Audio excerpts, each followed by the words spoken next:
আজকের এই রেসিপিটা বানিয়ে খাওয়ার পর ফুলকপির তুলনায় ফুলকপির ডাঁটাই আমার বেশি ফেভারিট হয়ে গেছে। এখন বাজার থেকে ফুলকপি কেনার সময় আমি যেটা করি ফুলকপির ডাঁটাগুলোও বাসায় নিয়ে আসি। এই ডাঁটা দিয়ে যে রেসিপিটা আমি বানিয়েছি এতটা মজার হয়েছিল বলার বাহিরে। মানে আমার মতো একবার যদি এই রেসিপিটা বানিয়ে নেন তাহলে কখনো ফুলকপির ডাঁটা ফেলবেন না। তো এর জন্য আমি ফুলকপির ডাঁটাগুলোকে ছোটো ছোটো টুকরো করে কেটে নিয়েছি। দেন এগুলোকে আমি ভালোভাবে ধুয়ে সিদ্ধ করে নিব।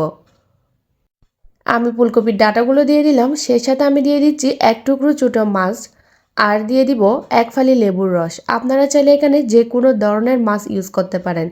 দিয়ে দিচ্ছি 7 থেকে 8টার মতো আস্ত কাঁচামরিচ। এখন চুলার আঁচটা মাঝারি রেখে 10 থেকে 15 মিনিটের মতো এই ডাঁটাগুলোকে ভালো করে সিদ্ধ করে নিব।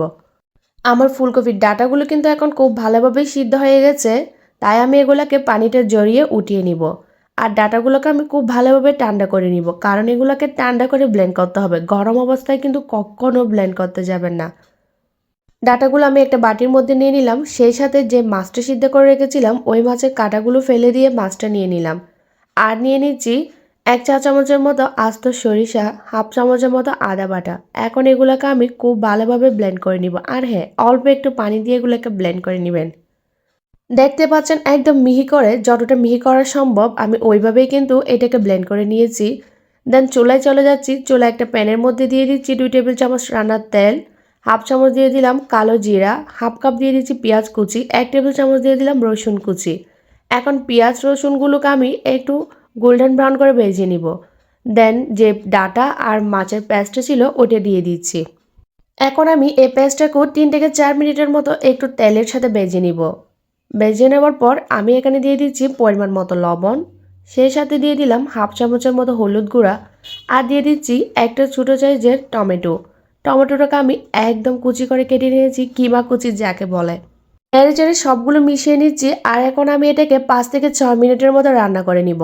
নাইস একটা ফ্লেভারের জন্য দিয়ে দিচ্ছি 2 টেবিল চামচের মতো সরিষার তেল। আবারও একবার মিশিয়ে নিব। যখনই দেখবেন এই ভর্তাটা ফ্যানের গা ছেড়ে দিয়েছে তখনই বুঝবেন আপনার ভর্তাটা কিন্তু রেডি। সবশেষে আমি দিয়ে দিচ্ছি পরিমাণ মতো ধনিয়া পাতা কুচি। আমার ভর্তাটা কিন্তু এখন একদমই কমপ্লিট। এখন শুধু গরম ভাতের সাথে পরিবেশন করার পালা। গরম গরম ভাত কিংবা গরম গরম খিচুড়ির সাথে এই ভর্তাটা কিন্তু একদম জমে যায়। অনেক বেশি মজার হয়েছিল এই ভর্তাটা। যারা আমার আজকের রেসিপিটা দেখবেন অবশ্যই একবার হলেও কিন্তু এই ভর্তাটা ট্রাই করবেন, ইনশাল্লাহ আপনাদের কাছেও ভালো লাগবে। আমার আজকের রেসিপিটি যদি ভালো লেগে থাকে লাইক কমেন্ট শেয়ার করতে ভুলবেন না। আরও নতুন আর সহজ রেসিপি পেতে আমার সাথেই থাকবেন। আবার দেখা হবে নতুন কোনো রেসিপিতে। সে পর্যন্ত সবাই ভালো থাকবেন, সুস্থ থাকবেন। আজকের মতো এখানে বিদায় নিচ্ছি। আল্লাহ হাফেজ।